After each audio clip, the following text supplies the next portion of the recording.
Pasteur André Hubert, bonjour. Bonjour. Est-ce que vous pouvez nous expliquer la vision de votre Église? Alors, tout d'abord, il est important d'avoir une vision dans la vie, parce que pour notre vie, pour le travail, pour l'éducation des enfants, pour le ministère, pour l'Église, si on n'a pas de vision, on a une vie désordonnée et sans but précis, sans plan directeur. La vision nous aide à ne pas nous engager n'importe comment, avec n'importe qui dans la vie, mais à savoir prendre des choix de priorité. Notre Seigneur Jésus-Christ, d'ailleurs, il avait une vision lui-même de ce qu'il était venu faire sur la terre. Et il a réussi à accomplir sa destinée. La vision oriente le plan pour nos vies. Et la vision traduit ce programme en but, en objectif que nous pouvons suivre. Elle décrit notre identité, notre être, et c'est ce que nous allons voir dans le clip qui va suivre.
On voit deux croix qui se séparent. Est-ce que vous pouvez nous expliquer la signification de la séparation de ces deux croix dont l'une d'elles est entourée par un serpent?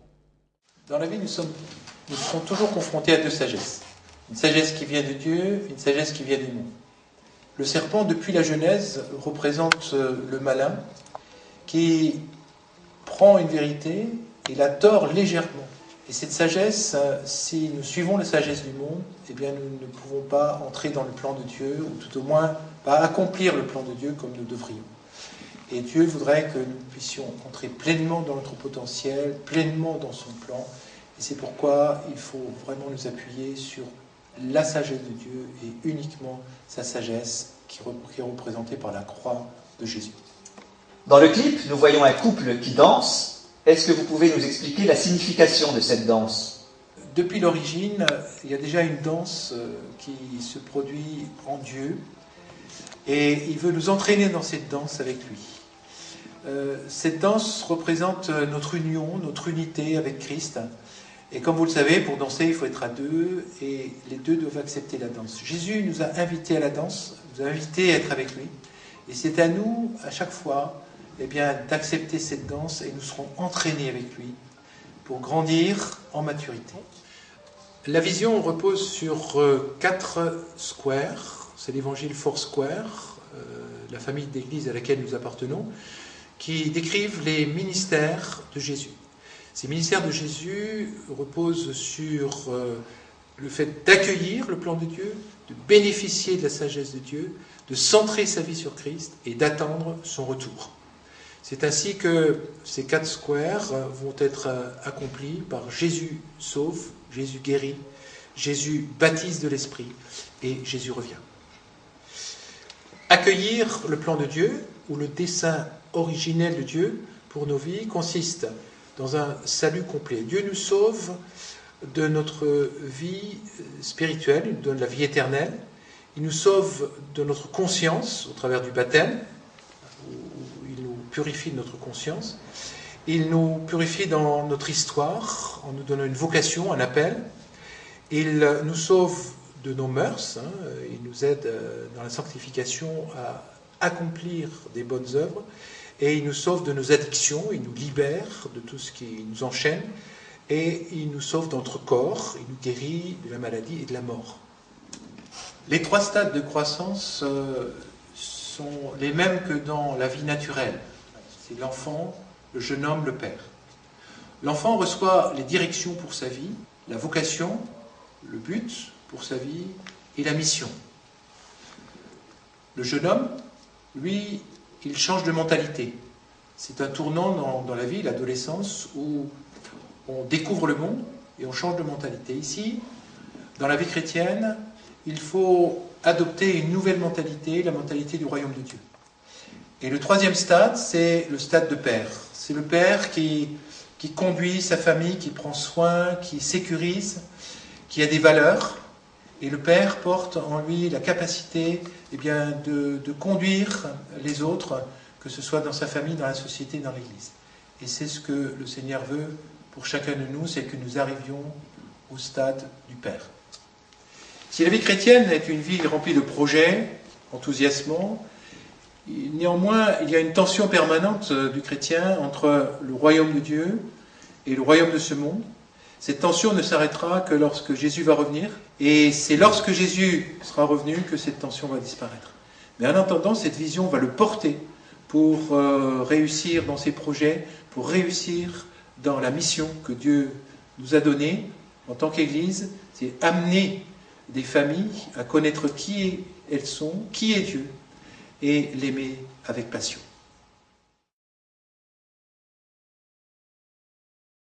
Le point qui m'est très cher dans cette vision, c'est le côté cheminement.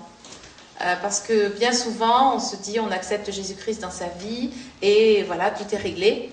Et on s'aperçoit bien à l'usage que ce n'est pas le cas, qu'il y a des choses qui ont besoin d'être réglées, il y a des choses qui ont besoin de changer, il y a des guérisons qui ont besoin d'avoir lieu. Donc il y a un cheminement, et ce côté est très précieux, parce que parfois les gens voudraient être parfaits tout de suite, Et justement, la vision, telle qu'on la voit aussi dans ce clip, montre que la vie est un cheminement. Et la vision de l'Église, ici, on tient compte du cheminement des gens. De même avec le deuxième ministère que j'ai dans l'Église, c'est auprès des enfants, être responsable de l'école du dimanche, ce qu'on appelle l'école du dimanche, c'est-à-dire le culte des enfants, depuis les tout petits jusqu'aux pré-ados. Voilà, je m'occupe de la librairie, mais aussi je m'occupe de la communication d'Église. Je suis en charge de ce ministère, en particulier la librairie, mais aussi tout l'aspect affichage et l'aspect, je dirais, vulgarisation du message de la vision d'Église. Que chacun de ceux qui viennent, de chaque nouvel arrivant, se sente dans sa maison, la maison de Dieu que nous sommes en train de bâtir ensemble. Et que maintenant, le processus de transformation commence pour celui-ci. À partir du moment où il se sent chez lui, il peut non pas seulement voir le ministère de l'accueil, mais s'intéresser à tous les autres ministères qui sont dans l'Église. Je m'occupe de la partie évangélisation. C'est tout d'abord parler de Jésus.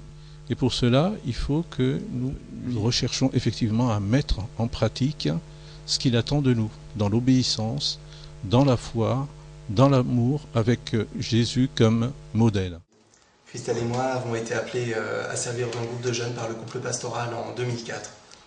Au début, on l'a fait vraiment par obéissance. C'était un challenge pour nous. C'était pas forcément quelque chose à quoi nous nous étions sentis appelés et vraiment on ne se sentait pas les capacités. Mais au quotidien, on a vraiment senti des encouragements. On a reçu l'aide de Dieu, soit en direct, soit à travers les gens formidables qu'il a placés à nos côtés pour travailler avec lui, comme Florence encore aujourd'hui. Donc effectivement, ça fait quelques années que je travaille avec les jeunes, donc c'est vraiment une passion et un appel que j'ai découvert. Au début, c'était pas forcément le cas, mais j'ai vraiment découvert que c'était un appel. Donc c'est vraiment une joie de travailler avec les jeunes, de voir la transformation que Christ peut effectuer dans leur vie. Et donc c'est une joie pour moi de travailler avec Arnaud et Christelle qui sont les leaders. On a la joie de nous occuper du ministère de louange à l'église. Et c'est une vraie joie de pouvoir accompagner tout ce petit groupe, une dizaine de personnes, dans cette préparation à entrer dans la présence de Dieu.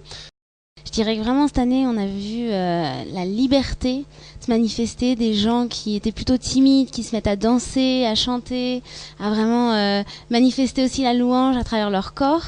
Et c'est vraiment une bénédiction de voir combien une assemblée aussi peut être transformée à travers l'esprit de louange et d'adoration que le Seigneur peut amener à travers nous.